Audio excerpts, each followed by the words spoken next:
a cup of coffee, then I'll go. Thought that I...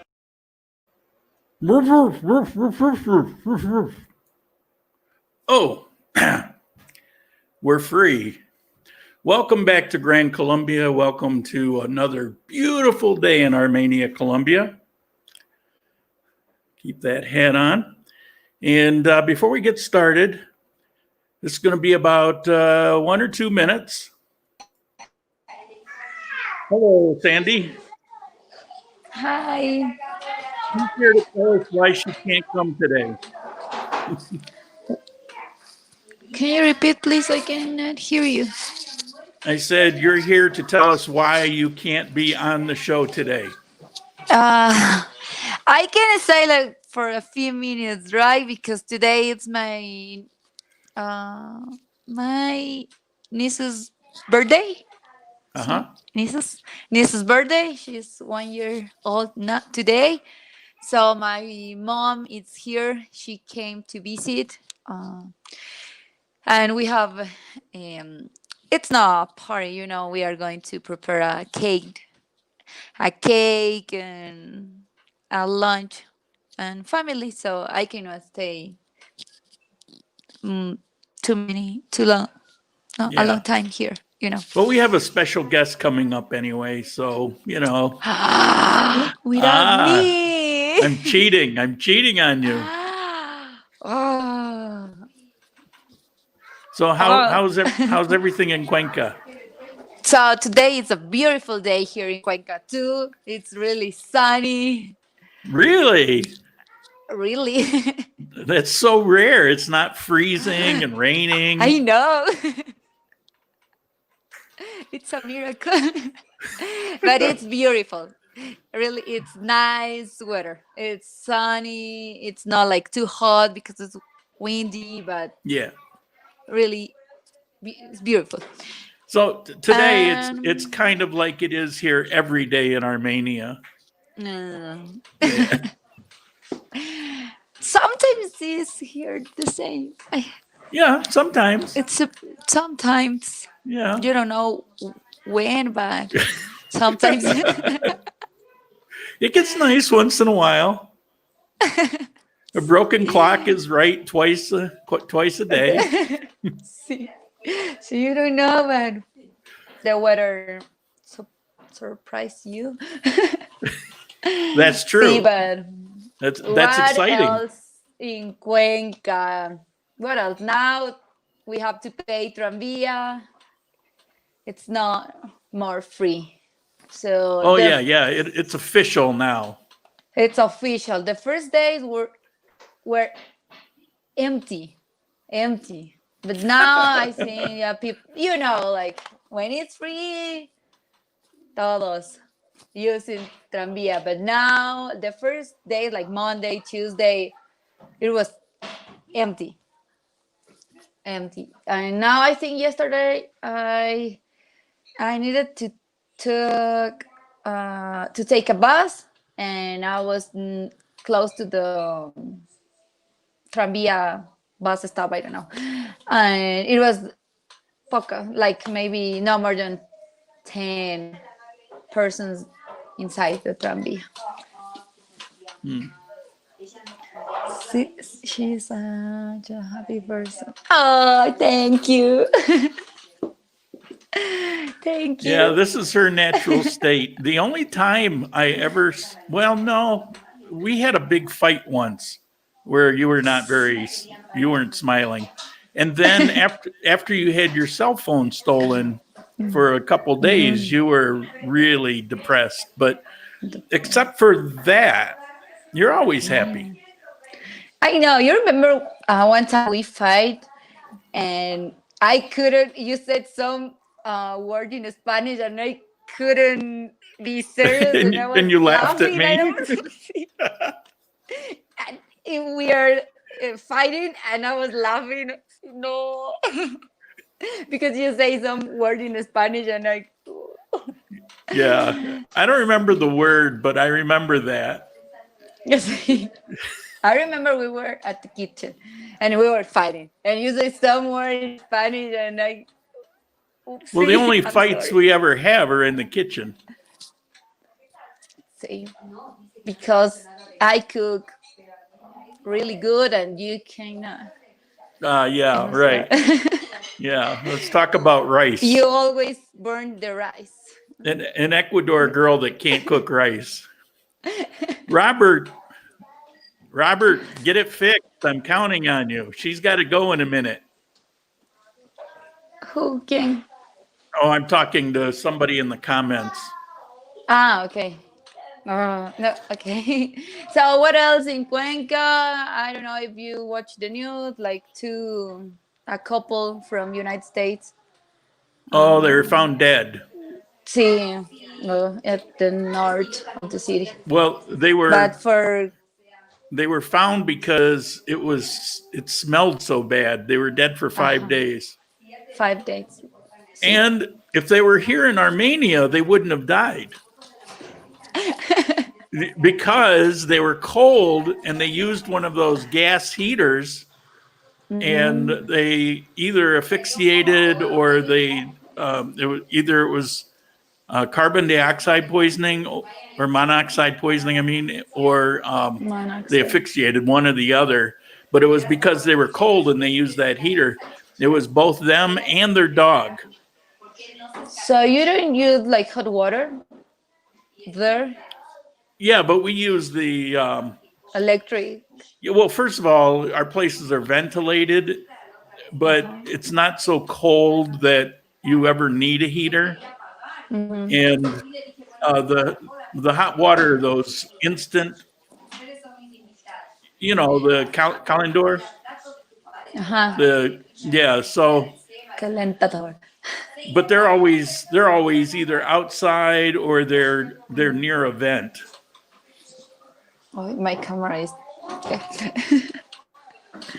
But I think that kind of heater are safe. Maybe it was fuga. How do you say fuga? Or the heater was inside the house, but because the most houses here have the heater outside, like your last house here. You remember? Yeah, but then you're heating outside and you're not heating inside. No, they had a heater, not for water. The heater, not the calephone, not for water. Oh. Yeah, they had a heater to stay warm. With gas. Yeah.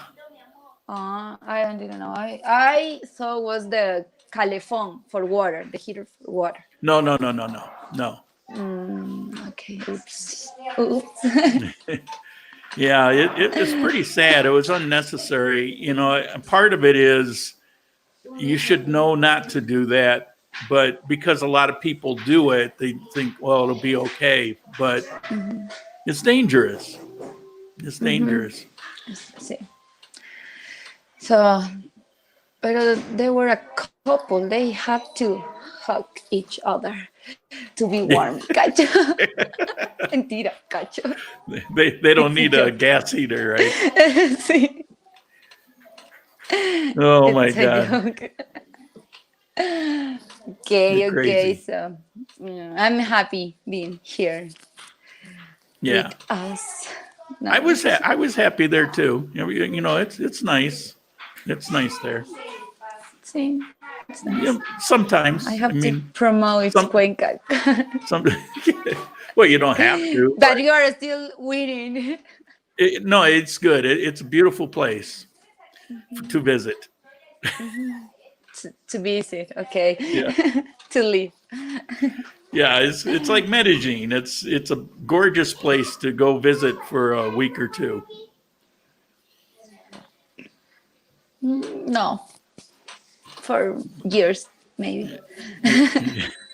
Maybe. Okay. Well, Okay. I'm going to hopefully we'll get Robert on here, but I'm going to let you go. We'll see you next week for a real report, right? Yes. I'm going Our to live study on the action reporter, Sandy. Thank you.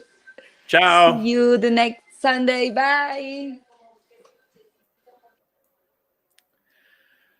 Okay, Robert.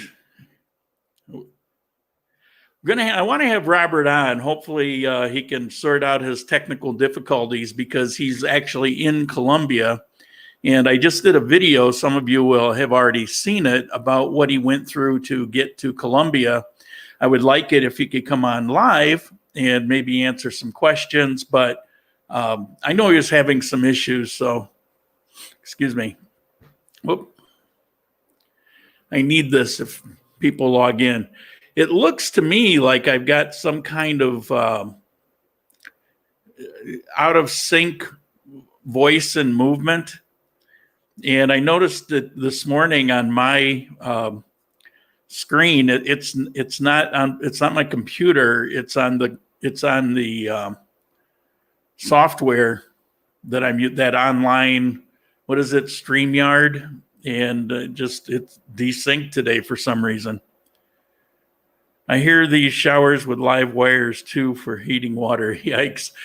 You don't see that too much, but if you stay in some of the $8-9 places, like if you're coming to Colombia and you stay on the border in Tulcan, for example, there's quite a few places that are really cheap, $7-9, and you go in and you'll see that shower head heater built in, and a lot of times you won't see this in Colombia. I've never seen it in Colombia. It could be in some of the rural places, but people here are more conscious about you don't do that. But in Ecuador, it doesn't matter. You can actually walk down the street. I saw a lady. Where was it? It was near the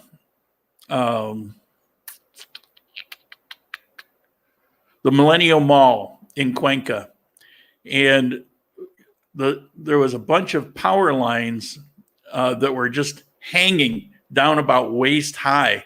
And a lady, it was a little windy, and I don't know if she bumped into her or the wind blew it into her, but she got knocked on her butt.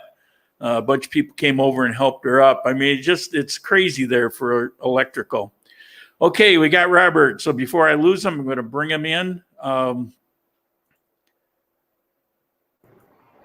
Here we go. Howdy.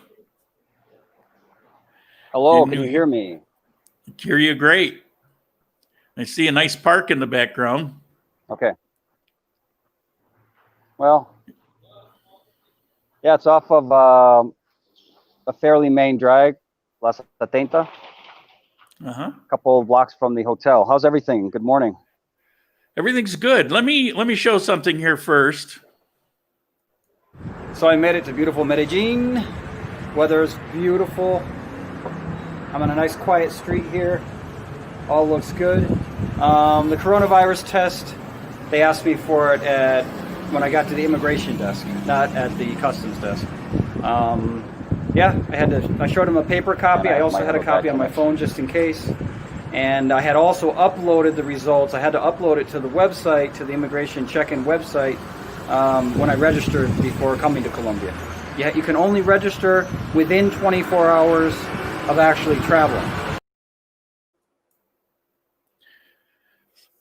So I thought that might be a good explanation to get started.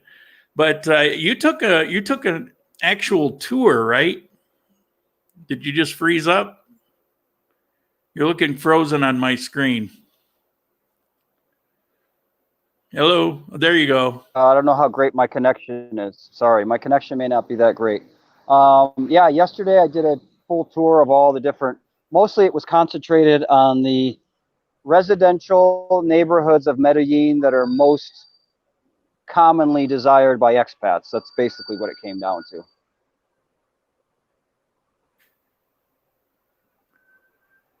Can you hear me? Can you hear me? Yeah, but you're freezing up a little bit. So I was waiting for you to unfreeze.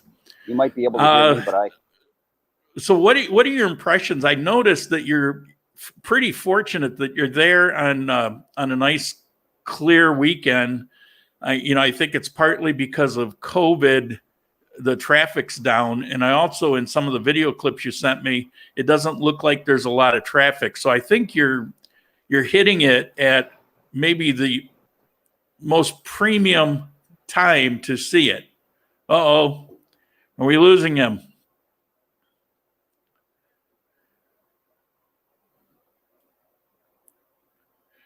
Well, yeah, I was a little concerned. The park Wi-Fi, while it's fine to sit there and check your emails and look things up, may not be the best for streaming. Okay. I don't know if you heard what I said, but it looks like you hit Medellin at a great time of after COVID. With it doesn't look like there's much pollution going on, much traffic right now.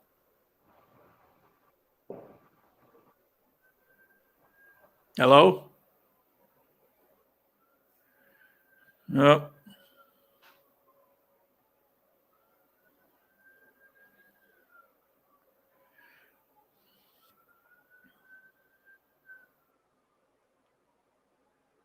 But all right, well, guess it's not going to work today. That's too bad. But we'll move along anyway. I should have asked him how his Wi-Fi was in his apartment. Maybe he's got a better signal there, because every time he has tried to use it with his phone connection, it always freezes up. It only seems to work for him when he's on decent Wi-Fi. If you haven't seen the video, take a look at it. It's you'll find it on the channel, but if you want to jot this down, you can. It's a video of clips that he took, what he had to go through. I'll quickly explain some things that people were asking me questions about, and I'm not sure why, because I put script on the video. But he went to the free drive-through COVID testing in Florida, but they're all over the country. They're free of charge. And he did it. You have to do it within 96 hours of your flight. And so he did that. He was right there to give him the widest window. But he was very concerned he wouldn't get it in time. So the next day he went to something like the CVS pharmacy, and he paid for a test. And I think he said it was $200, but the results were almost right away. And he got the test back from them. But before he left, the free test, I think they told him 3 days, but it didn't come through in time for his flight. They should be posting those up online for people. But in any case, sorry, my connection's bad. I'm going to walk 2 blocks to the hotel, see if I get him. Great idea. Hope you do. We'll get you in here right away. So anyway, he had the test in hand, got on the flight. The flight itself, particularly now because, there's not big crowds flying, obviously. And so, he got on, no problem. I believe he said he had to wear his mask during the flight. That would kind of drive me crazy. I would get a bag of peanuts and then nurse them for an hour or two so I wouldn't have to wear a mask. And got into Medellin and got through customs, no problem. Went to immigration, and they did ask him for the test there. Now, if you don't have a test, you're going to be quarantined for 14 days. But if you do have the test, then you'll do what he did. He went right out to a taxi, rode through the tunnel, got to Medellin, went right to his hotel, and everything was simple and easy. The downside is, in order for him to get that test on time, I think he said, if he comes back, somebody can remind me or ask him. I think he said it was $200 to get that test. Now, if you come to Colombia and you don't have the test and they put you in quarantine, I do believe that you can have somebody come to your house and test you. And somebody, I heard somewhere is like $70, $75. And the test is like you get the results the next day. But I don't have a clue who that is, where it is. And as far as Medellin goes, I don't have a ton of information. I haven't been there in quite a while. So Couldn't tell you. Let me take a quick look at these comments. Thought the testing was free. Well, as I explained, the testing is free, but there's also the requirement of getting the results in 96 hours, and the free testing, even though it probably came through right after he got on his flight.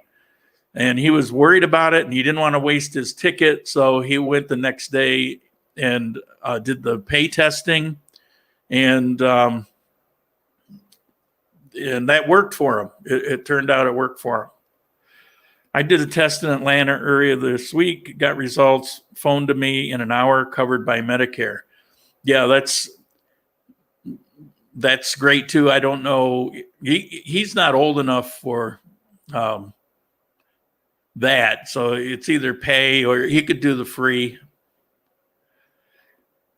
Greetings from Florida. Okay. Now, Charles, you had already made a comment when I explained all that. You weren't paying attention to me. I know how it is. Okay, so he had 2 blocks to go. He should be about there trying to log in. If you have questions about the flight or anything, you can go ahead and ask him now. And even if he doesn't log in, I'll keep track of those. And I've got a follow-up video of clips that he sent me, and I'll respond to those questions in that video. So, feel free to ask him. Well, I'm off track now. I had Sandy, but she had to go. I knew about that. And Robert, I actually had planned on having him on for about 15 minutes or so. I could quickly go through some news here. There really isn't much news going on, but let's see what we got. Okay, the protests or riots or whatever you want to call it, they ended right away. The only real problems were in Bogota, which is typical. But the ELN, which is like the counter group to the FARC, they're basically a criminal organization, and they're more in control on the Venezuelan border. They admitted that they've infiltrated the protests and started up a lot of stuff with the police. They're calling for blowing up police headquarters.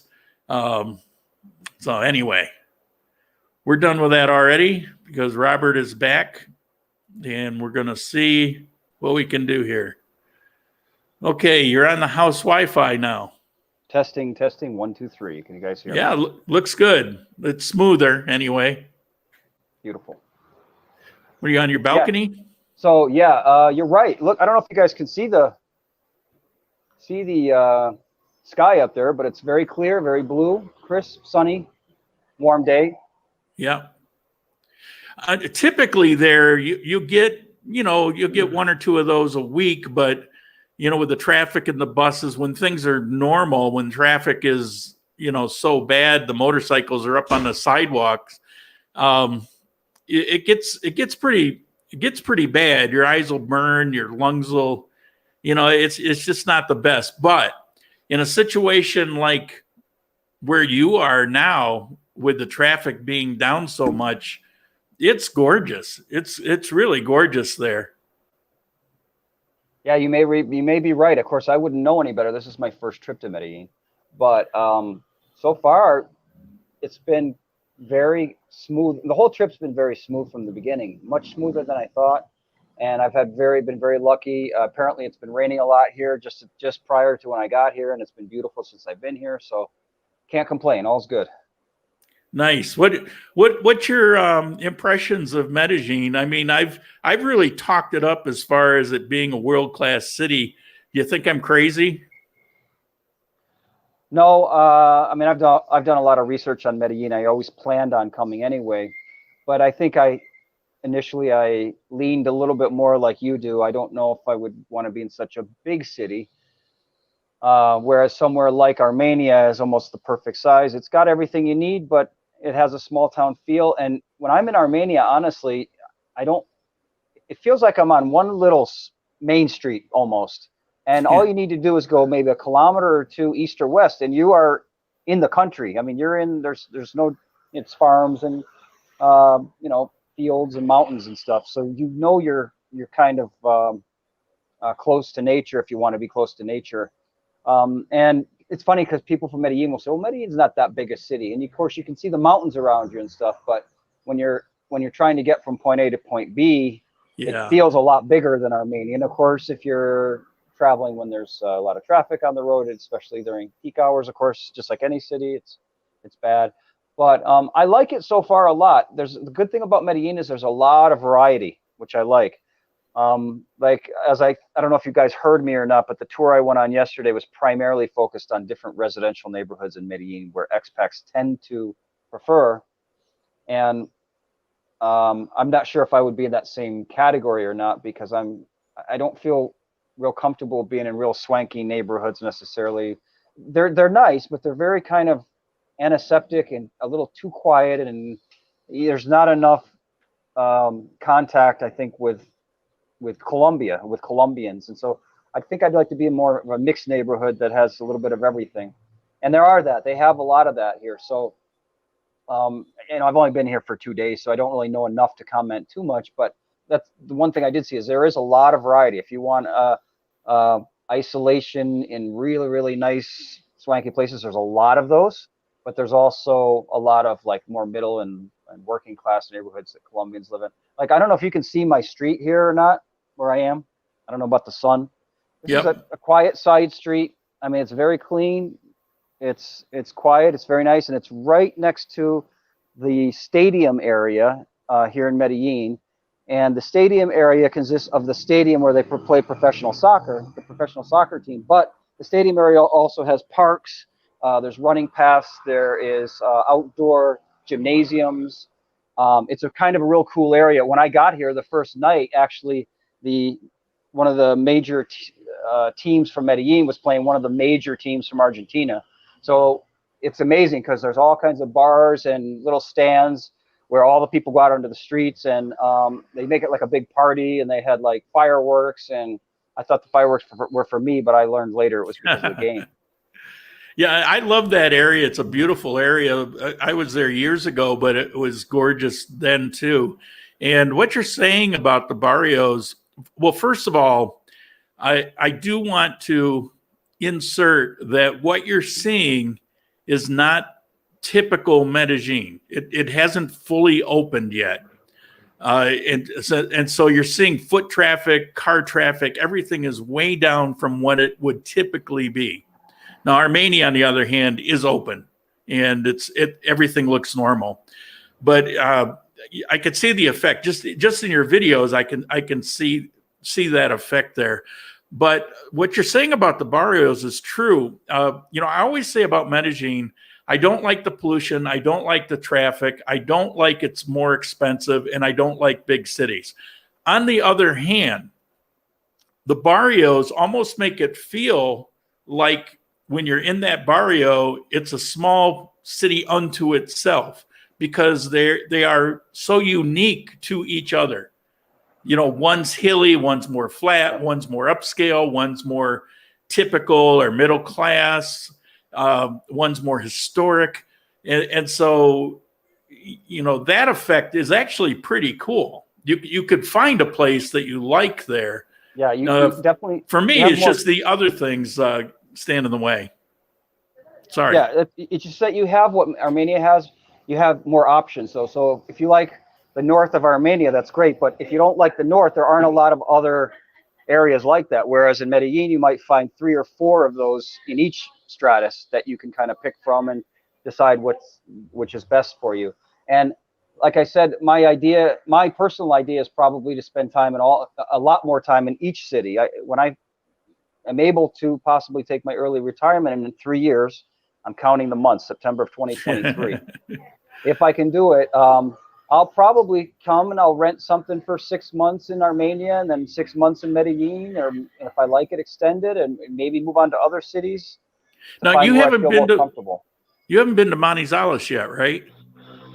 I took that weekend trip. I was there for 3 or 4 days the last time. Oh, yeah. My last trip to Armenia, actually.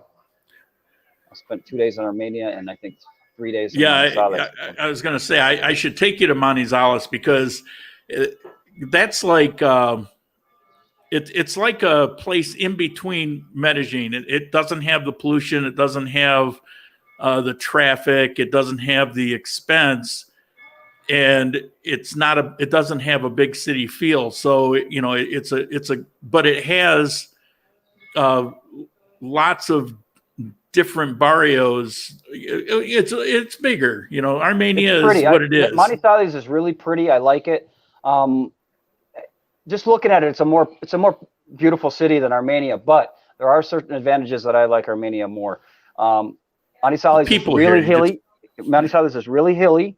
Yeah. So sometimes you feel like a little bit closed in there. I don't know really how to explain it. The other thing for me, which some people say, why does that matter to you? I really kind of like the idea of being in a town that has an international airport. So, yeah. You know, from Manizales to Armenia, how many hours is that? 2 hours or something? It's not a long drive. Two to three. But for me, I'm based in Fort Lauderdale, it's so great. My airport in Fort Lauderdale is 10 minutes from my house. I jump on a plane to Medellin. It's 2 hours and 59 minutes right to the Medellin airport. I'm in my hotel, you know, whatever. Same thing with Armenia, which is even actually quicker. But yeah, I mean, I don't know. It's just a little quirk of mine. Just like I like air conditioning. So I have my own little quirks. And I don't mind being in a rough neighborhood as long as I can have air conditioning. All right, let me got a question here. I'm going to put it up on the screen. I don't know if you can see it, but it says, Rob, did you have to show health insurance as part of getting into Colombia? So as probably most of your viewers know, everything was topsy-turvy there for the last couple months. Nothing was really clear exactly what the rules were going to be. So I didn't want to take any chances. I always hedged my bets. And I did purchase health insurance. I purchased it through an outfit that was it was recommended by the Medellin Guru website, where there's a lot of good information about Medellin and Colombia in general on that website. But it was interesting because I had actually purchased travel insurance for this trip through another quite well-known international travel insurance agency called Allianz. But when I read through the policy, it specifically said this does not cover you for COVID-related issues. I think I paid $50 for that.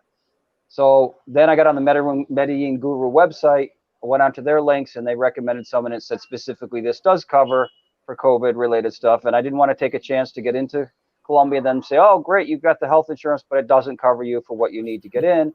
So I canceled the original insurance with the first company, and then I purchased it, I think it was $80. And this was probably 3 weeks to a month before the trip was planned, because at that time there was some rumors about, yes, you're going to need it, and I didn't want to take any chances, so I did buy the health insurance. So make a long story short, turned out I did not need to have the health insurance. No one asked me for it, and I've got it, but turns out I didn't need it. Well, that's the way it usually goes. There, you know, generally it's not. It's pretty easy to fly in and out of Colombia generally. I mean, if you have your passport and it's up to date, you're pretty much set. Now, really, the only difference is the COVID test. Yeah, I'd like to mention something about that. I ran into a gringo this morning where I was having breakfast, and he flew in the day after I flew in. And he registered on the website the way he was supposed to. And one of the questions when you're registering, it says, do you have the COVID test? And if so, please upload a copy of the test results, which is what I did. Mm-hmm. Now, he told me that he did not do that because he hadn't gotten his results in time at the time he was filling out the questionnaire. But it let him through anyway, said he was registered. So when he came into the airport, the immigration officer says, nope, if you don't have this test, we're not going to admit you into the country. And so he had the test results apparently on it. It was received on his phone on a text. But of course, the way things work in Colombia, when you get off the plane, generally your phone is not working because it's a foreign phone service. And in the airport, I don't know why, but they don't have Wi-Fi, you know, in the area of the immigration area. So he was having a problem. He had the test results in his phone, but he couldn't get them out to show the immigration official. So they said, go have a seat on this bench over here. See if you can find the test results or whatever. And he said he sat over there for about a half an hour and figured they weren't going to let him in, and he could never get the test result. Finally, some official, this is Colombia, some official walked over to him and said, did you get the test? He says, yeah, but I can't get it. The guy just, okay, go ahead, just get out, go out the door. They just let him walk out without Nice. it. Okay. That's Colombia. Yeah. So, you know, he was nervous about it. But I didn't have a problem because I had it on my phone in an email. But what I did is when I brought it up on my screen, I took a screenshot of it because I thought I might not have access to my email. And then I also printed a paper copy, and I had that with me as well to make sure that there couldn't be anything wrong. It doesn't hurt to over prepare. Yeah, and I took a screenshot, as you know, of the approval of the immigration registration as well. I did that as well, right, just in case they didn't have it in their records. So I covered all the bases, and I got through pretty quickly. Now I have a question for you. The free test, the drive-through that you did the first day, do you know if that ever came through? Is that something they were going to send to your phone, or is that something you had to check back with them? Do you know? They said they were going to send me a text to my phone. And of course, at the time that I left, which was Thursday, I did the test on Monday, and they told me it would take 2 to 3 days. And on Thursday, I think my flight left at like 11 a.m. or something. By that time, I still had not received a text from the county, the Florida county I lived in, results. Now, I don't know if I received texts on my phone while I'm in Colombia. It's possible that those test results have since come through and I don't have access to them. But as far as I know, no, I haven't even gotten them yet. Wow. Yeah, and even if they had sent it, that's something that people need to know, that you know, when you get to Colombia, you buy yourself another little SIM card you're probably using from your previous visits, but you buy a little SIM card and you put it in. You no longer have access to the things that you had in the United States. You're basically on a different service now with a different phone number. So with a Colombian phone number. Yeah, well, unfortunately, I've traveled enough to know how to try to avoid. But there's so many little, when people tell you about just get a phone or whatever, they don't. The devil's always in the details. You know, it's tough to when you get off the plane. It's tough not to have service. You can't. How are you supposed to call Uber if you need Uber? How are you supposed to, you know, do a lot of the basic stuff basically? So, yeah, I've learned from experience. Yep. So, something else you sent me that I want to show. Uh-oh. Here we go. You ready? I guess so. Don't get mad. Yeah. Oh man, so this is it. It's called the Bandeja Paisa. Avocado, smashed fried plantains with sauce. That's another type of plantain. There's rice, eggs, pork rinds, 2 types of sausages, beans, arepa, and that's like Hamburg kind of. $2.60. Oh God, this is a cholesterol festival. The Colombian garbage plate. That was your first meal getting there? Yeah, actually, right around the corner here from the hotel, there's a little homemade place, a little local restaurant. And so what was really nice about it, typical Colombia, I get there and I explain to the lady, because I'm on vacation, I said, hello, this is my first meal ever in Medellin, and I'm so anxious to try your specialty, the Bandeja Paisa, looking forward to it. And I sit down there. She was very nice. She says, oh, great. She says, there's only one thing. I'm all out of the chicharrón, the pork rinds. And I said, oh, man, that's really the best part. Essential. That's essential to this meal. I said, oh, that's so sad. I think I might go somewhere else. She says, you know what? Hold on a second. She jumps on her motorcycle and comes back about, I don't know, 5 or 10 minutes later with the pork rinds to make me the meal. So that was really nice of her. You're so mean because you were just kidding with her, right? No, but no, honestly, I you know, You if were I really was going to gonna, leave. well, I really wanted the full experience, but she was super nice, and you know, I gave her a little extra tip for doing that and stuff, and You never had those here in Armenia? oh yeah, but I hadn't had one in a while, and I wanted Medellin. one. It was my first meal in Medellin, and I don't know that you saw the presentation. It looked delicious. I don't know if she went out of her way because she knew. I told her, you know, I was a gringo. This is my first time. She probably wanted to make it look and taste great, which it did. And I didn't eat again another day and a half until I ate again. It looked pretty. It looked pretty typical. It was hefty. I'm surprised you didn't order yourself that big bucket of beans that you're a big fan of. That's my favorite. That's another typical Colombian meal. It's funny because most people hear the word frijol, which is bean. A couple of interesting things about that. In Mexico, they say frijol, and they put the emphasis on the second syllable, frijol. But in Colombia, they say frijol. Gracias, Paula. This is the. I'm sorry. They put the emphasis on the first syllable, frijol, and so frijol, of course, is bean, but it's also the name of the dish, which is technically called cazuela de frijol, which is a bean stew. Casserole. Yeah, but if you say, a lot of times they'll just say, "Oh, we make the best frijol," which means more that particular dish is what they're referring to, which is one of my favorites, which has it's like a bean soup almost, but it's a thick bean soup, and it has the pork rinds in it, and they put avocado in it, and that's a good suggestion maybe for my lunch today, Lauren. Thanks. Well, I mean, you're always talking about it. I think you even sent me a video of a place in Florida where you were having that. You know, we're lucky. We have a lot of Colombians there, so I get my fix of Colombian food when I feel like it. See, for me, it's good as a side dish, but I wouldn't want to have that whole big pot that, you know. Well, it's almost like chili. I mean, you could eat chili for a meal if it was large enough that's and it true. was thick enough. Yeah, and this is almost, I kind of equate it something like that. It's just their kind of version. Yeah, well, you're like Rhett. You're all into the beans. I got the T-shirt. I showed you. I bought the T-shirt that says beans on it because I love beans. Fortunately, I'm not sleeping with a partner that has to be the recipient of that in the evenings or something. But. So basically, you've just been doing the tourist tour. Yeah, I mean, I like to mix things. I like to have enough free time that if something comes up and someone invites me to do something, I've got the time to do it. And again, in Florida, we have a lot of Colombians, and I know people. I just run into them all the time.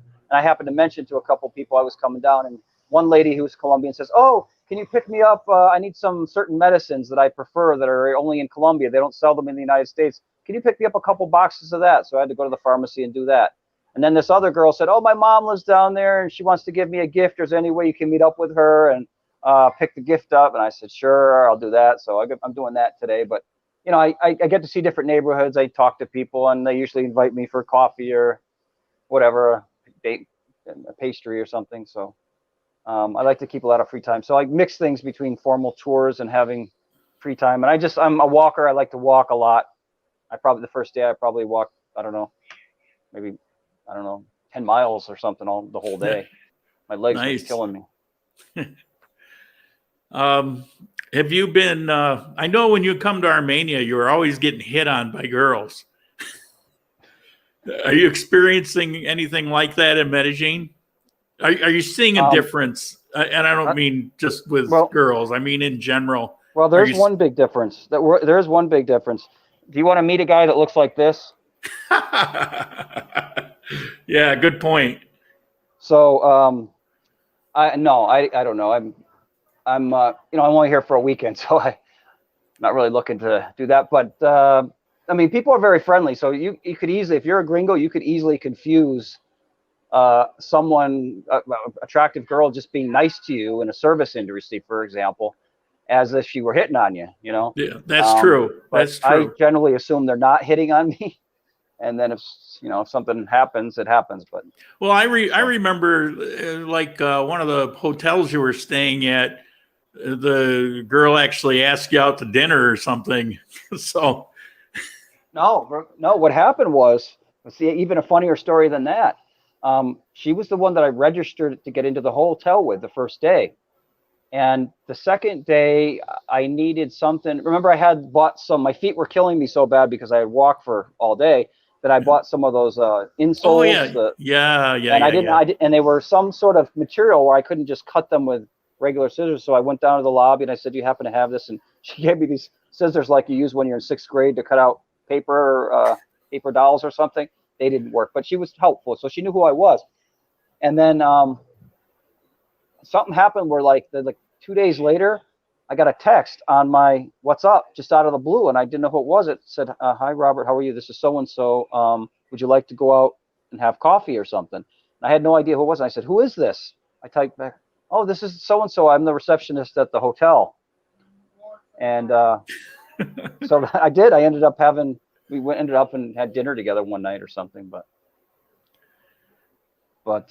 anything can happen. Oh, there's possibilities down here for anything happening at any time are good. Whether it be meeting your potential mate or just I don't know. There's a lot of activity all over the place. Stuff that, especially if you're a gringo, you've probably never seen or.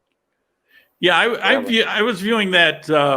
Although some would be interested in the male female side of that, but I was viewing that as one thing I find in Colombia is that Armenia is especially outgoing.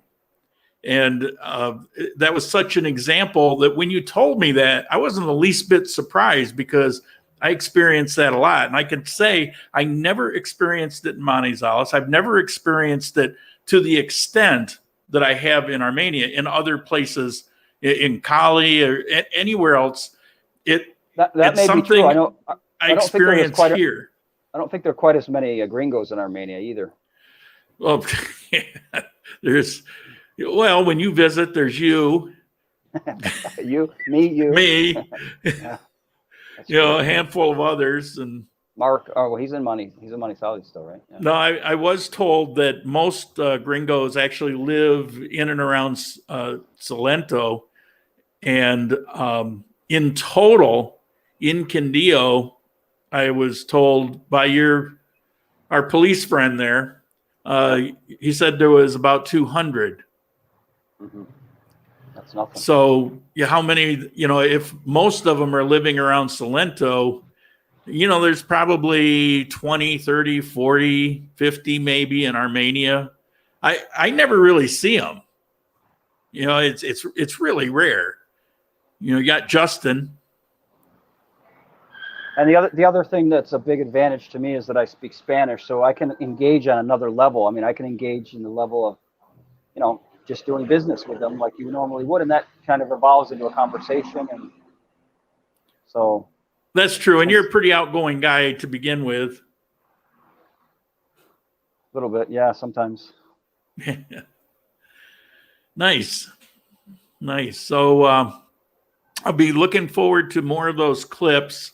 You sent me enough. I'll put another little video together. I know a lot of people are interested, and I haven't been able to get back to Medellin. I will this coming year, but in the meantime, people are, ask, so I'll put that together.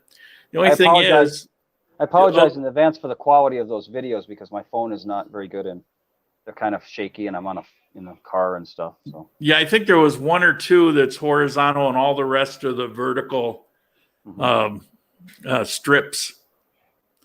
But it'll I'll make it work. We'll put it together. Should be interesting. The last one with you going there, I think came out pretty good. Yeah, hopefully that helps some people. Yep. It's just things are really opened up, and like you said, I think Colombia and Colombians want us back here, if nothing more than to make sure that they've got the tourist money coming in, and they're probably making it. Like I said, with that example where the guy just waved the other guy through, they're probably, when they're on the fence, they say, come on in. They're not going to. So yeah, plus and the effects really haven't been so bad, particularly in Medellin here in Armenia. They say in Bogota it got pretty bad, but you know, if you're seeing so little far in between, yeah. If you're seeing so little that I guess you just don't panic about it. You don't freak out about it. So what I'm going to do is, if you can stick around, I'll go to the question and answer and have you as part of it. So it can be general topic. You can answer as many as you want, but let's make it official. It's Q&A time. It's time to start asking your questions. Remember, 4 question marks first, then ask the question. See, that now it's official. Thanks. I feel honored. I know you like that that little intro. Yeah, that's my favorite. That little intro clip. Okay, people, ask your questions. There's always a delay. While they're asking the questions, Lauren, I didn't catch all of Sandy's. How's Sandy doing? What was she talking about? Mostly she just came on to say that she'd be back next week for an actual segment. I want to have a weekly Cuenca segment. Oh, but she was just explaining why she wasn't going to be on this week. Her sister's baby girl's birthday today. It was 1 year old. And her mother was there, and they're making a cake, and so basically she's busy helping her mother get ready for a little baby birthday party. I see. Okay. So she was just typical Sandy. She was laughing and smiling and just being herself. There were a couple comments here. People, I don't know why, people want to put Sandy and me together, and it's like we make great friends. We could never be a couple for every reason you can imagine, a million reasons you can imagine. But we're good friends. We started as friends, and we've been friends all through. And people want to read every time I have some girl involved in a video. People assume that there's something going on, and with 2 exceptions in 5 years, it never happens. Yeah, and I try to keep my. They want to hear about the exceptions. Go ahead and talk about those. No, I'm kidding.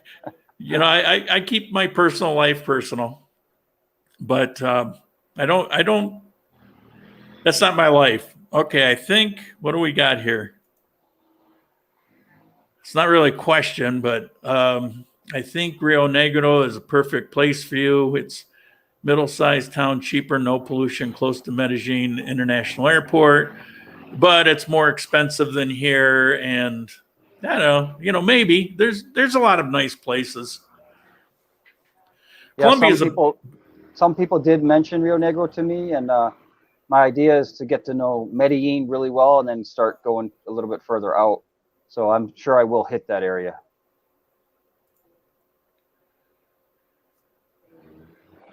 I don't understand the question. How is your layover? You flew direct, right? Yes, that's the big thing with me. That's one of my qualifiers. I'm really lucky because the airport 10 minutes from me in Fort Lauderdale is kind of a hub for international, especially cheaper international flights to South America. So flights from Fort Lauderdale are direct to both Armenia, Medellin, Bogota, pretty much anywhere major in South America. So I'm lucky. The only flight, as a matter of fact, the only international flight to Armenia, the only one, it comes from Fort Lauderdale. Yep. But there's no flight to Cuenca. Nobody flies into Cuenca. Yeah, it's not an international airport. That's why. Yeah. Domestic only. 4 question marks, people, please. Are you contemplating to move to Colombia, or are you only visiting? Yes. So yes, I'm definitely contemplating moving to Colombia, but unfortunately I still work full time in the States, and my earliest retirement early retirement would be in about 3 years. But I tend to overplan, as Lauren knows. So I'm going to be making a lot of trips and just checking out a lot of areas of Latin America. But I really like Colombia for a lot of reasons.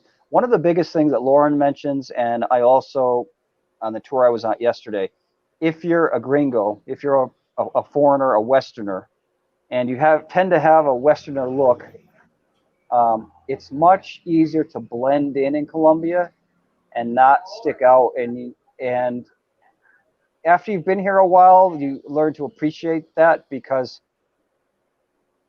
in a lot of countries, I'll just give an example. I lived in Mexico for 3 years. So in Mexico, in Ecuador, in Peru, in Bolivia, in a lot of countries that you go to, you kind of stick out no matter what you do. It doesn't really matter how you dress or how you walk or whatever, you kind of stick out. And then, of course, if you have to interact with anyone and your Spanish is any different from their local variation of Spanish, you're still going to stick out. But there, just on the physical part, you might have people that come up to you. Honestly, you might get sick of this, because every day, or at least every day, someone will come up to you, and it might just be something simple. They just want to practice their English. They just start talking to you, and they'll stop. You'll get stopped, which is cool in the beginning, but after a while, it becomes a little bit, and then not to mention deeper levels of that, where it's not just this conversation on the street, but then a taxi driver knows you're a gringo, and depending upon what country and what area you're in, they might want to take advantage of you, and then taking advantage of you for other things, even though they might not. Of course, most of them probably don't, but there's just a lot of daily interactions that are different when you stick out like that. And I kind of like in Colombia, they got people of every race, of every color, of every educational background here. So that's a huge plus for me in Colombia versus some of these other countries, which are in some ways very similar.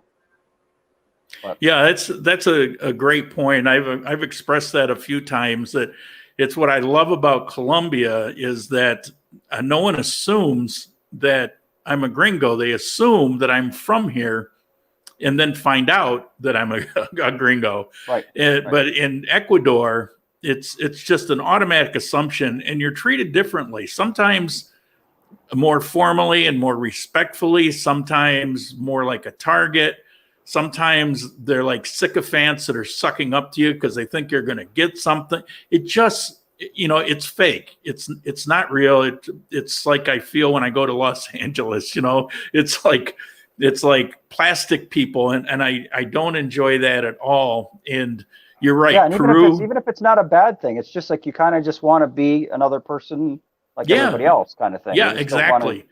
Peru was like that. Mexico is like that. Ecuador is like that. But you come to Colombia, and it's a total non-issue, and I love that. Me too. I got to make a quick commercial here. Hold on. If you want one of these beautiful Coffee Time T-shirts, go to the website and buy some merch.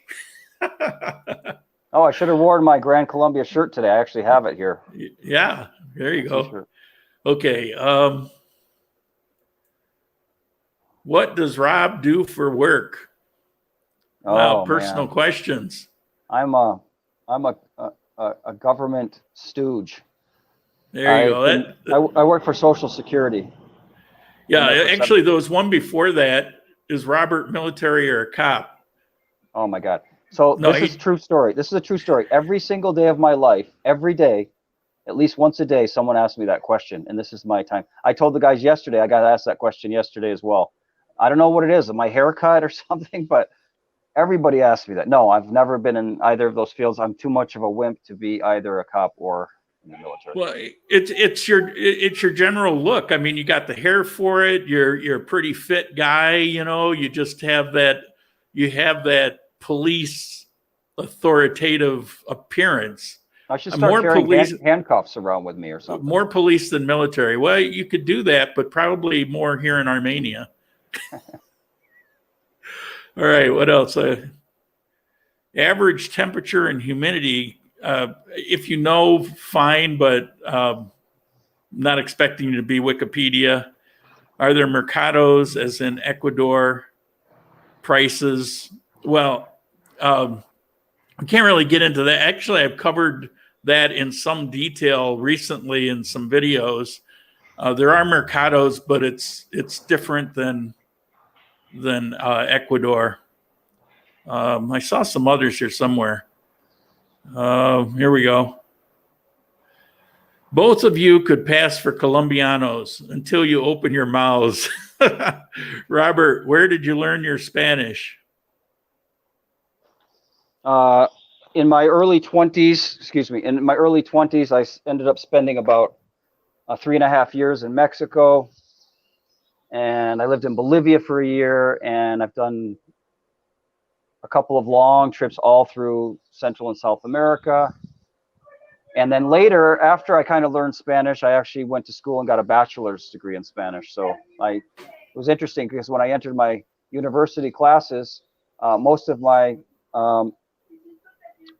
other students in the class could read and write really well, but couldn't speak. And I could speak real well and couldn't read and write. So everything balanced out. I see a struggle trying to pronounce whether it's Medellin or Medellin. But when you're in Colombia, it's Medellin. Yeah, Colombians say Medellin. Yeah. That's something I'll get used to, I'm sure, after a little while. Yeah. But I can tell you that my Spanish is quite fluent, but just like anywhere, I definitely have a challenge listening to some Colombians and some Paisas for sure, and I have to ask them to repeat it, or I have to tell them, because it's not just the accent, it's also vocabulary changes, and the intonation changes, and the stress in the words change, and if you're speaking fast and words like cojar. Go ahead. Yeah, you got to be careful with that one. Yeah. Yeah, depending on where you're from. If you're from Spain, it's perfectly innocent. Yeah. All right. Can you up my Social Security insurance? That's another question that I guess asked every single day. We'll talk offline. Give him my Lauren. Give him my email. Yeah. And I'll help. No, I'm just kidding. And your bank account. Yeah, there you go. For your direct deposit there. Sell them to. Just send them to Lauren's Patreon account. Yeah, there you go. She doesn't have. It's inactive.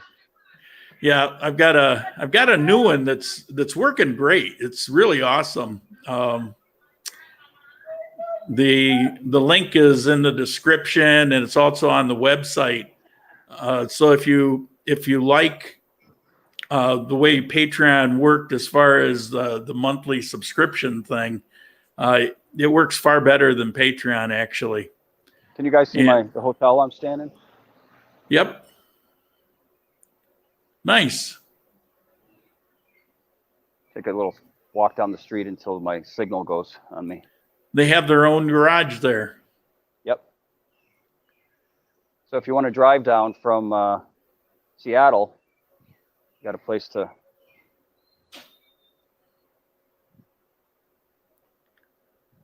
You still got my signal? Yep.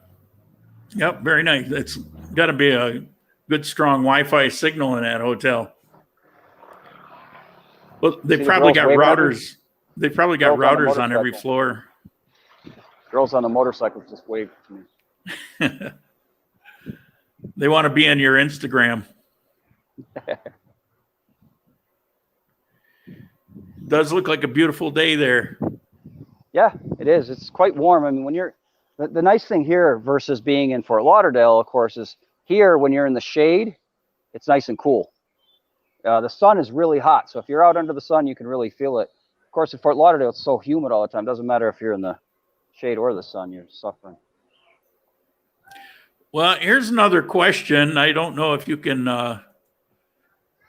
answer. Oops. Here we go. Should I be worried about Social Security? I'm 58. That's another question that I get asked all the time. Nobody knows the answer to that question, although I think the serious answer is probably not. I think Social Security is far too important to too many people. So even though typically the legislators aren't really good at moving stuff, I think that is something big enough where at some point they're going to have to fix the system. And people that are our age will most likely get grandfathered in, even if there are any big changes. That's the way I see it. At some point, they're going to go to the private accounts but everybody on the system, at a certain point, there'll be a cutoff and you'll be grandfathered in. And if you've got enough time to do the private accounts and still establish a reasonable, retirement, I think that'll be the cutoff. The private accounts make more sense. I would have so much money right now if I had the private account style Social Security, where it takes the money, you don't have access to it, and but you get the benefit of the interest. And with Social Security, you don't get benefit of the interest. So yeah, somebody said that. Go ahead. Go ahead. No, you go ahead. Well, somebody told me once that you get back more out of Social Security than you ever put in. And, potentially that could be true, except if you start figuring in the interest. I look at the money that I contributed, because you can see that online. I look at the money I contributed, and one time, just as a brain exercise, I went back and I looked to see what that compounded interest would have looked like. And I would live to a ripe old age on a considerably larger fund than with a Social Security. I think they're forgetting that aspect of it. If you took the dollar amount and applied it that way, just blanket like that, sure, that's the case, but it's not our fault that the government doesn't invest it so that we have the benefit of that interest. Okay, I think we got some more questions here.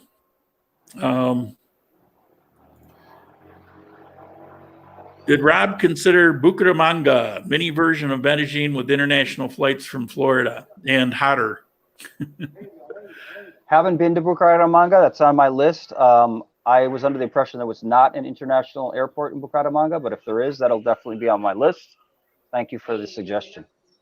I will be going next month for, I don't know, 3-4 days, a week. I'm not sure how long, on a sort of sponsored trip. I'll be going, I think, around the second or third week of October.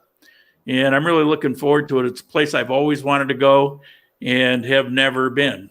There's a few key places in Colombia I haven't been, Santa Marta being one of them, Bucaramanga being another. Most places I have been. My favorite place is here in the Coffee Triangle. My second favorite place is actually San Andreas, the islands. If you've never been, if you ever want to have a great vacation, like, Caribbean vacation, like, like your typical Caribbean vacation, San Andreas is a great place to go. They speak island English. They're the same people of Jamaica, as a matter of fact, but it's got Colombia pricing. And so for about 25% of the cost of a vacation in Jamaica, you can have a similar experience, maybe less touristy, and it's just gorgeous and amazing hotels there. So love that place. I wouldn't want to live there, but great vacation. Robert does have a great accent, as someone mentioned. Not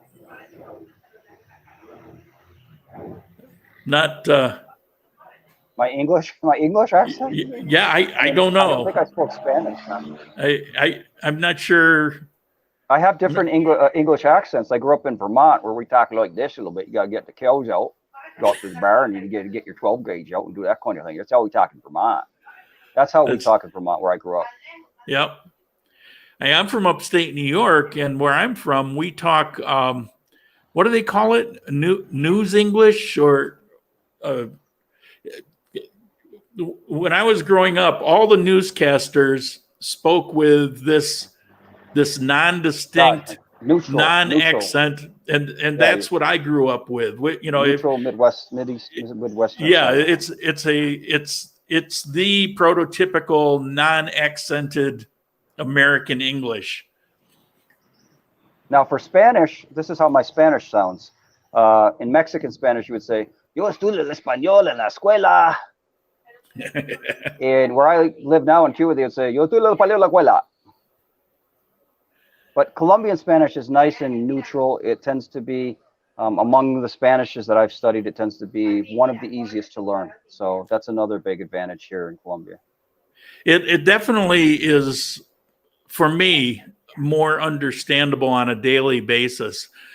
Now, Cuenca wasn't bad. They tend to speak, they tend to enunciate, and they tend to speak relatively averaged, maybe even a little slower, where if you take a lot of people in Ecuador, particularly like out on the coast, they talk so fast, the words blend in. And to me, a Mexican was always like a song. I mean, it's got the sing-songy character to it. You know, it lilts and flows and rises, and words kind of blend together to where they'll say 4 words and it sounds like they said 1 word, and I don't know what the hell they just said. Mexico, for me, for my ear, is extremely difficult. I come to Colombia, and, you know, at least where I am, and it's I don't know how to explain these concepts, but it's more comfortable to my ear. It's easier for me to understand. And usually all I really need to do is get people to slow a little bit, and I can actually hang with them. Of course, some people don't want to do that. And the other big advantage is that in Colombia, even if you don't speak Spanish very well, the Colombian people are very nice and they're very patient. So they'll help you. And it's not like that in all Latin America. Sometimes people just kind of look away, or I don't know, they're just quiet or something, or they're not going to go out of their way to help you. They'll just kind of sit there and let you struggle, kind of thing. You're exactly right. I was mispronouncing the address here, and the taxi driver gave me a lesson on how to say it right, and how best to say it for a taxi, and how best to remember it. It was like a Spanish teacher cab ride. It was awesome. Yeah, that's common. That's really common. Yeah, and then I go look it up, and I realized I had been mispronouncing it and didn't realize, and I know why I was, because the words separately are pronounced differently than when you put them together, and I was pronouncing them as though they were separate words. So what do we got here? Robert said a few words in Spanish, enough to know he's beyond fluent. Well, I don't know what beyond. It depends on the day, honestly. I mean, it's kind of strange. Sometimes I wake up and I feel like I can just speak fluent, like really no problem. And other days it's like you kind of almost don't even want to speak Spanish or something, or like your tongue gets, I don't know what it is with me, but it depends. And of course it depends who you're talking to and what time of the day it is.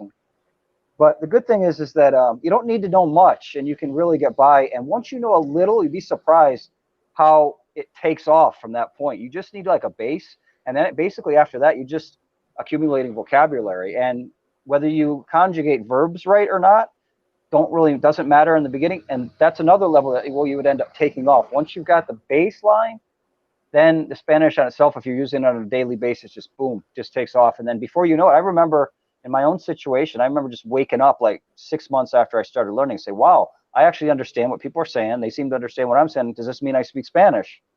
And it's just a process. And the great thing is, if you're living down here and you can have enough contact with, people that speak only Spanish, and you're not shy about it, you'll learn it quick. And honestly, you're just going to be absorbing it. You're not going to have to sit down and read a book, because you're going to say there's a lot of the base language, probably in any language. There's a certain amount of phrases that you're going to hear every day. And very shortly after you start hearing those, you won't think about them anymore, because they're in there, and you'll just hear them every day, and you'll start expanding from there.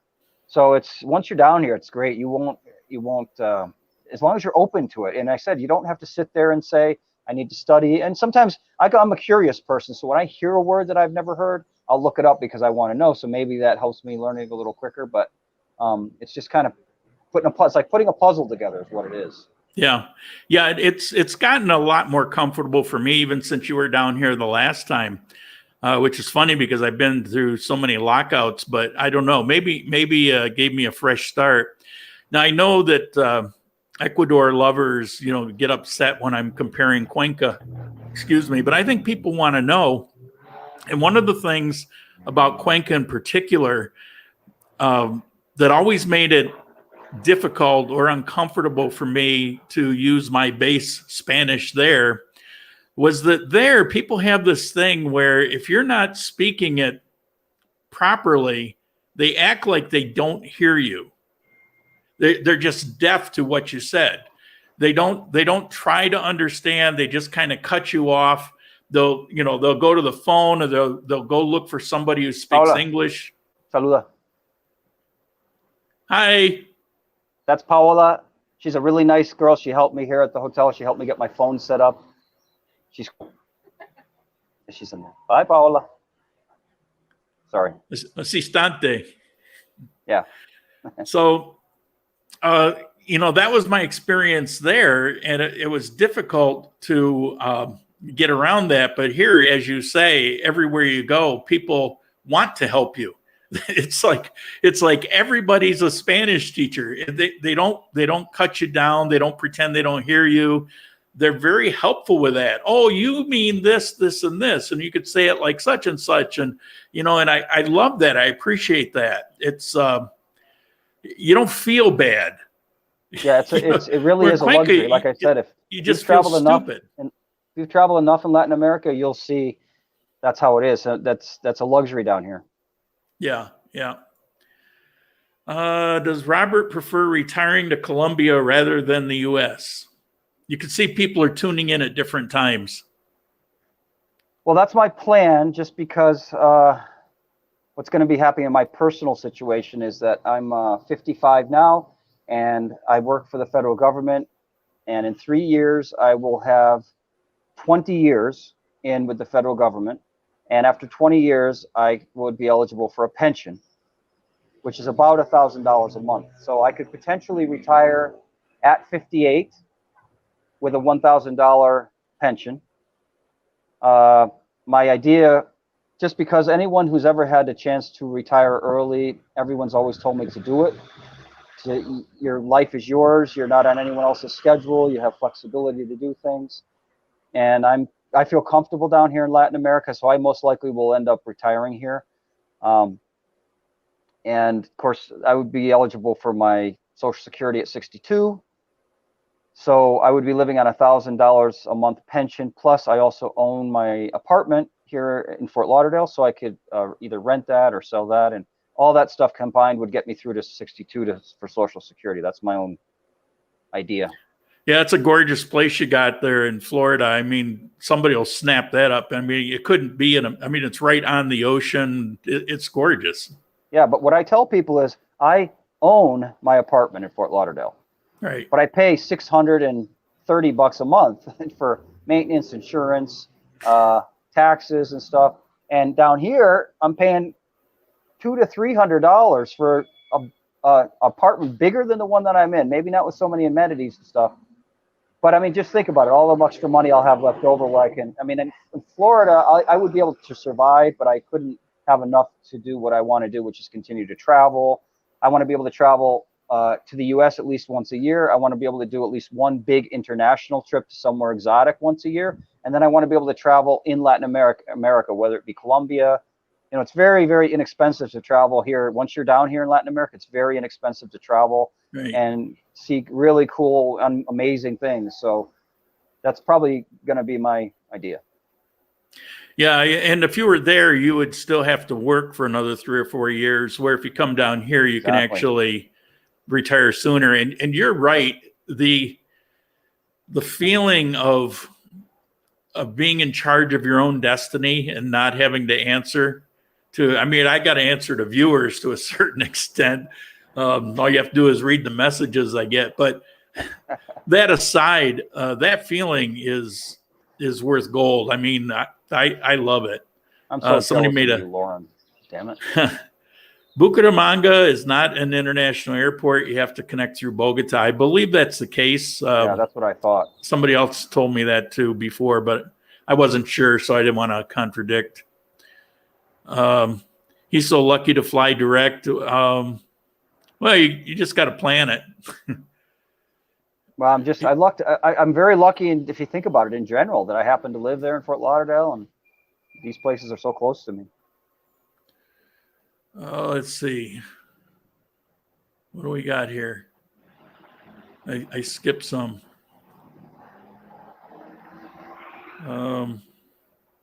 Boy, it smells good around here. Boy, that's one of the things. It's so many little food stalls and food stands and people cooking from their homes and the restaurants. Oh, man.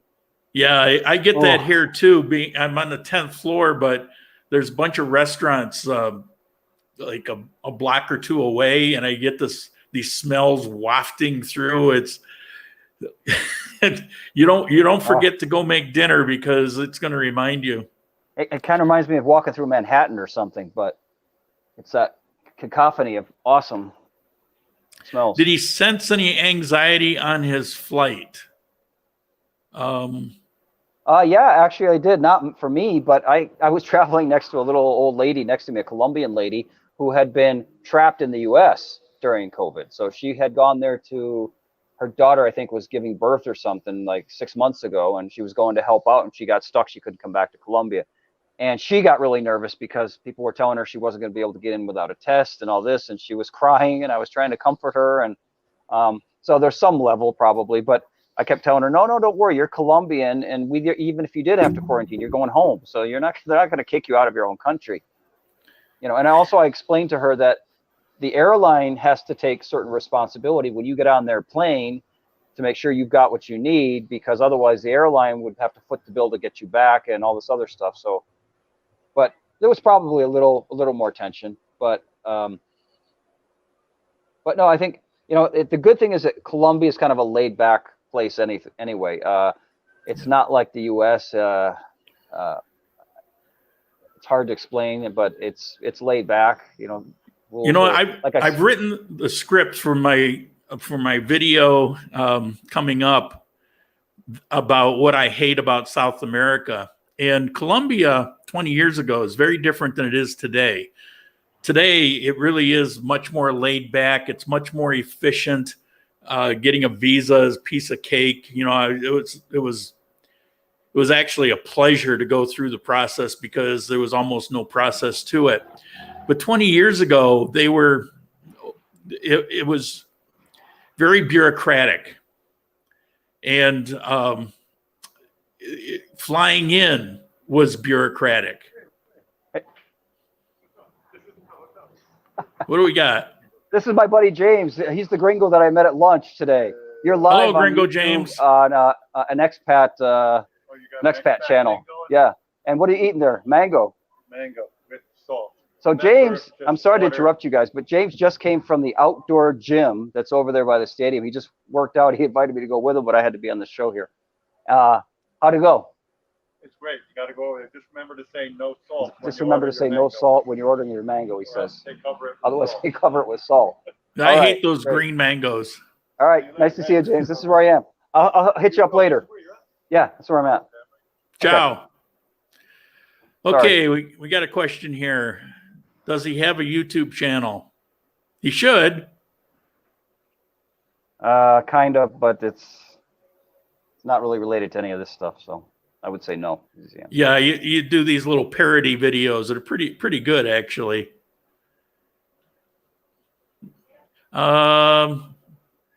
Did you just insult us? I'm not sure.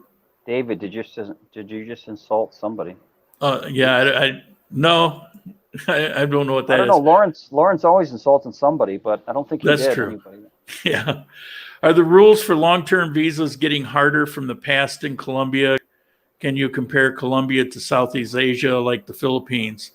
Well, the Philippines in particular, it's not that difficult, but it's kind of a pain in the butt to have to leave the country constantly. I mean, you have to keep flying out, getting a stamp, flying back in. It can be expensive. It can be annoying. I don't have to do that here. It's cheap and it's simple, and you really only have to go through it twice. the first time, and then after 3 years. And then after that, you're a permanent resident. And after that, you can even apply for a dual citizenship. If you're from the U.S., you can have a dual citizenship. So, no, it's pretty simple. And is it harder? No, it's actually easier than it used to be. It's much easier. I went through a lot to get my visa 20 years ago. All right. So, Lauren, have you heard about Spanish Adventure in San Carlos, a few hours from Medellin? They offer immersion in the morning and hiking, exploring culture, and salsa in the afternoon. Well, a lot of that, when COVID's not around, is my life, where I am. You're describing my life. I don't do the salsa. 20 years ago, I did. I have no interest in it, but the culture, exploring, the hiking, the immersion, you've described what my life is. I have heard something about it, but that's really more, it's really a tourist thing. And Lauren, are you completely settled into the apartment now? Yeah. Oh man, I love it. I love it. You know, you're never sure at first, but after you're here for a few weeks, you kind of, you know that feeling, and I'm loving it. I thought I would miss where I was, but I don't. And you're sure it's not just the mattress? Oh, that mattress is awesome. Yeah, I'm sleeping really well on that thing. But no, it's just different over here. I knew this area very well. You know, I've even done some videos over here before. I did a video in this building before of one of the apartments 3-4 years ago. So it's not like it was a stranger to me. It was lower on my list because based on when I was here before and based on the size of the apartment that I wanted to have, so I could have this little studio room, I didn't think I could afford being over here, to be honest with you. And, you know, it just worked out. They really wanted to move this apartment, as in they wanted to get it rented. And, I mean, you might say I took advantage of it, but no, I mean, everybody has their ability to say yes or no. And we just came to a great term, and it was very easy. We didn't even have to go back and forth. I mean, I presented my option and they said, hell yeah. Well, they didn't say hell yeah, but they said yes. So I'm very happy to be here, and I knew what I was getting into. So this isn't really an adjustment because I know this area very well. I've walked over here many times, and I've brought some visitors over here, the ones that were able, some can't walk very far because they're not used to it. But I've had a few that, you know, are in pretty good shape, and we would walk over here, and it, you know, and everybody says, beautiful over here. It is beautiful over here. So somebody asked me, do I miss the things where I lived? I can't miss them because just the other day I walked and I took video. That'll be a video coming up. I walked from here over to Parque Fundadores, where I like to get coffee. And the walk was very similar to what it was before. I'm just walking on different roads. You know, so it's hard to miss what's still available. You know, those things are still here. And they're within walking distance. So, yeah, am I settling in? Yeah, I'm loving it. I'm really loving it here. And having the space, having a separate dining room, having a big balcony where I could put a couple big stuffed armchairs out there, and I appreciate the position of this building. When you come down and visit, you'll see what I'm talking about. The position of the building, it just it couldn't be more perfect.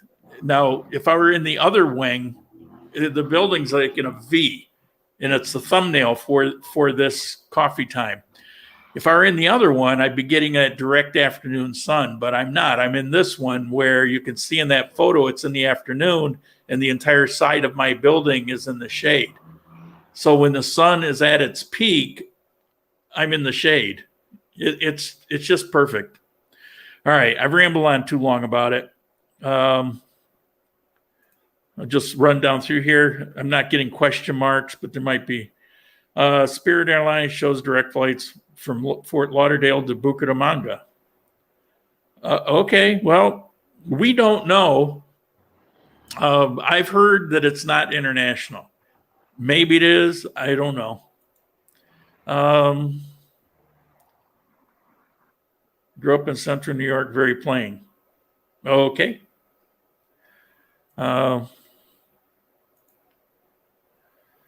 I get sick living in Medellin because of pollution. Yeah, it's to me, it's a real problem in Medellin, but because there's been less traffic, buses, the air has been clear for Robert, and I'm glad.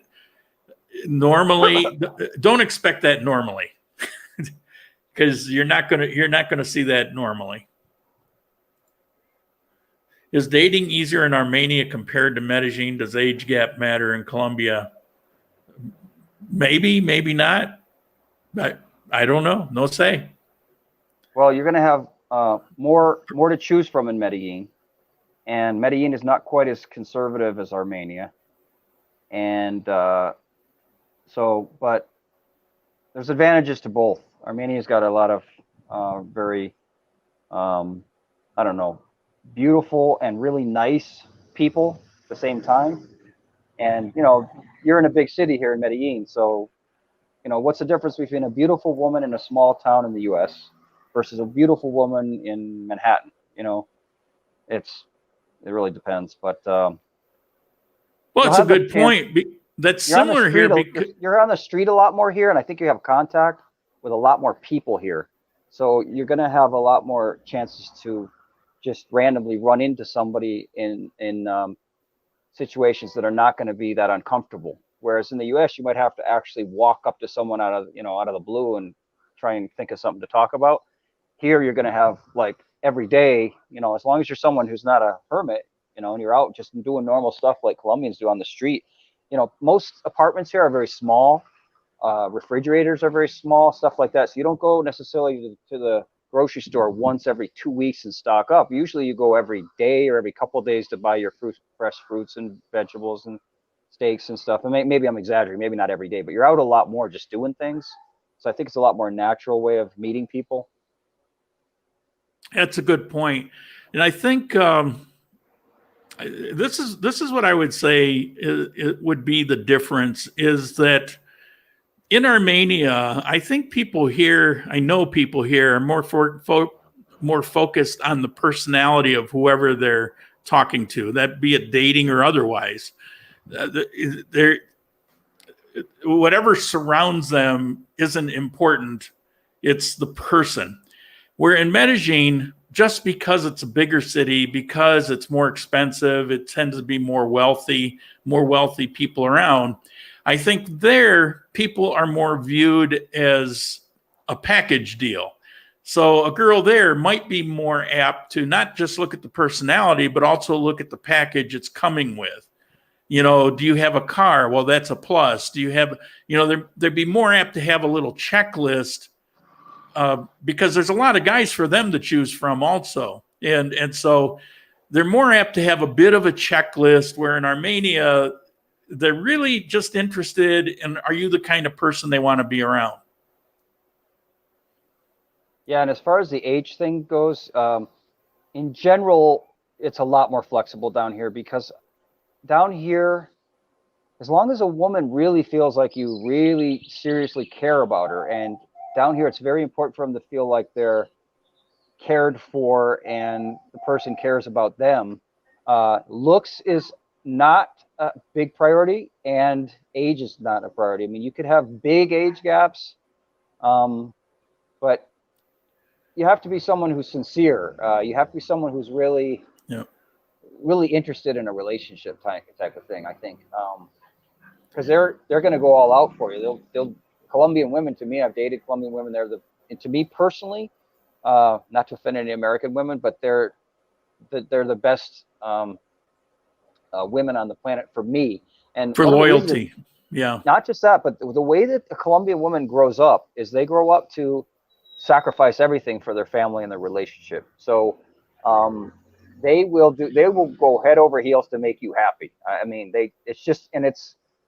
when I first started dating Colombian women, I started feeling like a little guilty because everything was like the girl that I would date.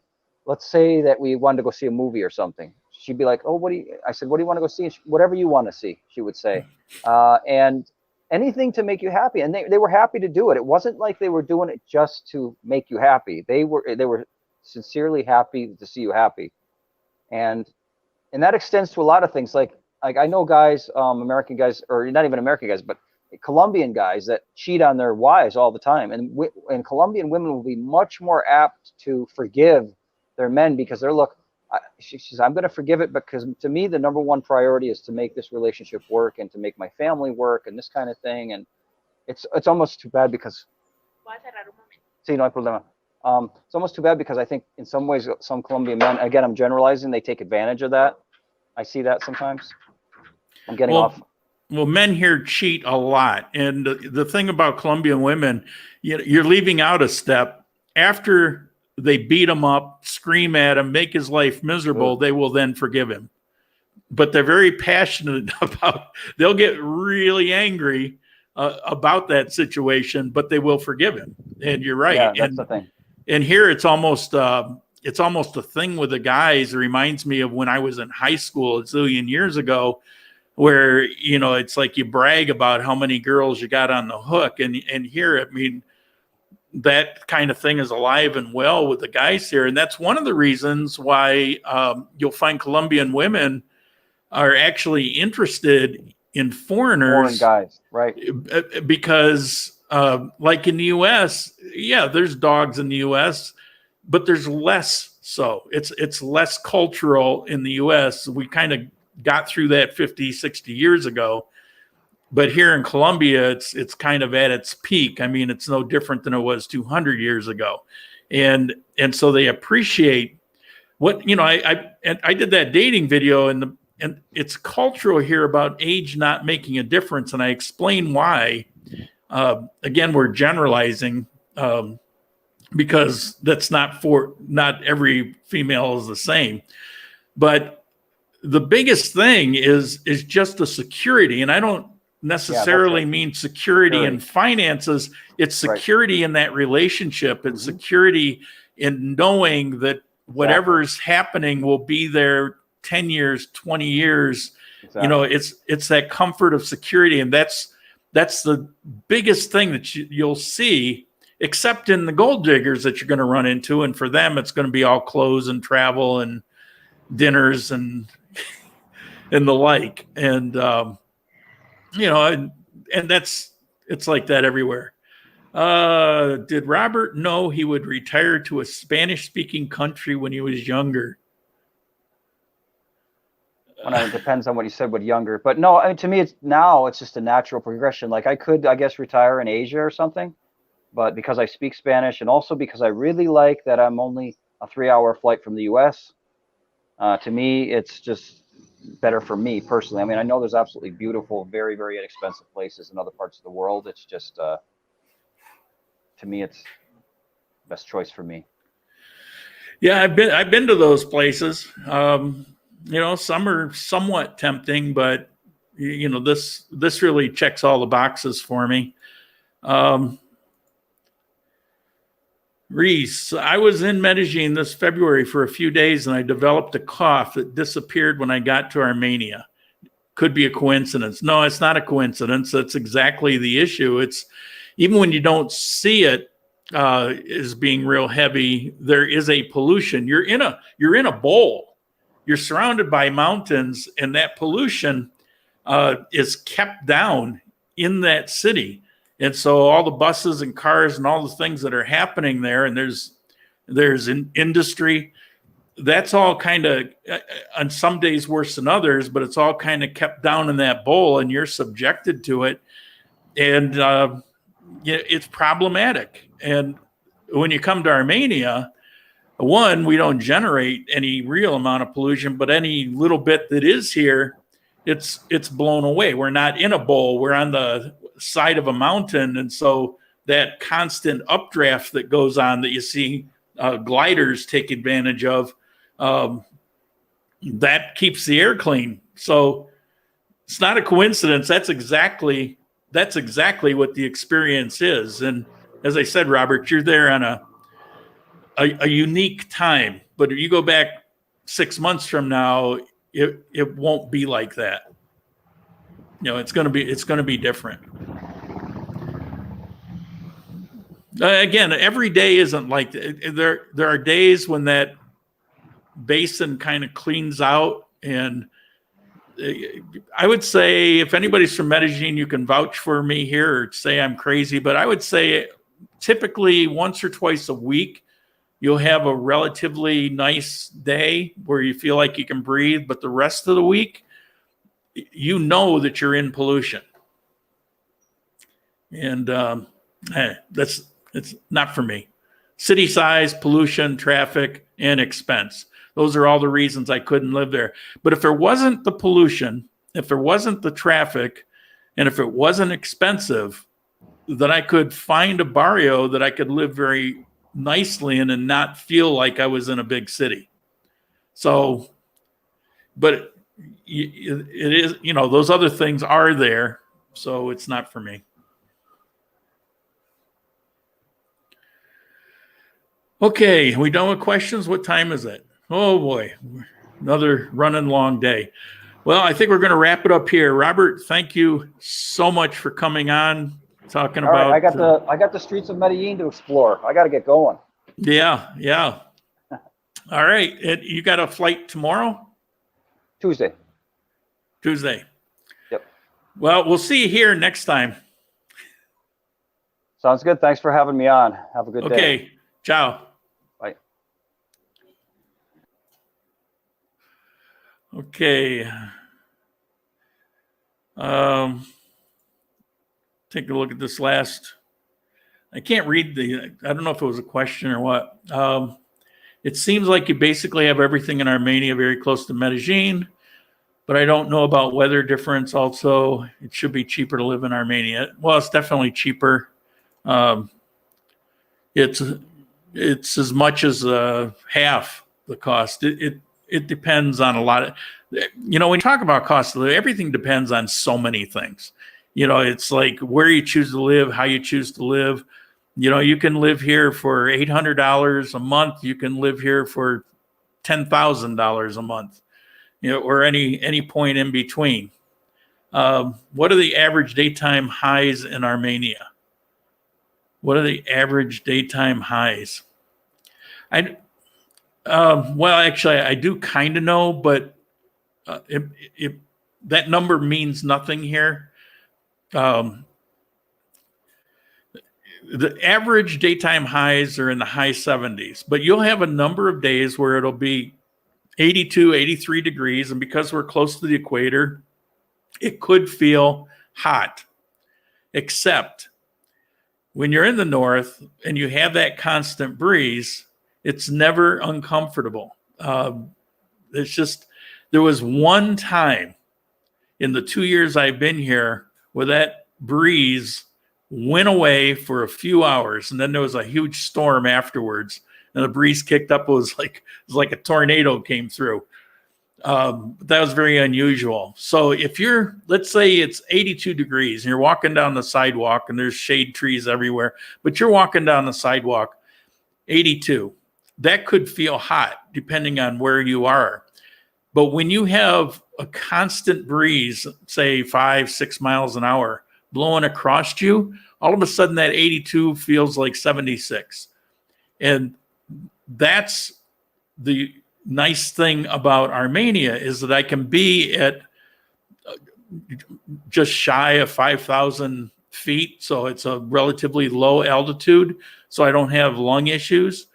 I can be in a temperate climate that has tropical food, pineapples and bananas and all those things around. Yet I can live in a place where every day I can go out and be comfortable. So I'm not,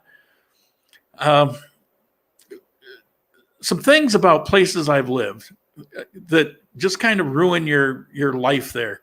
Upstate New York, 6 months of the year, it's winters that is harsh as anywhere on the planet. I mean, it gets really nasty up there. And in the summer, you're fighting mosquitoes. It's hard to be outside.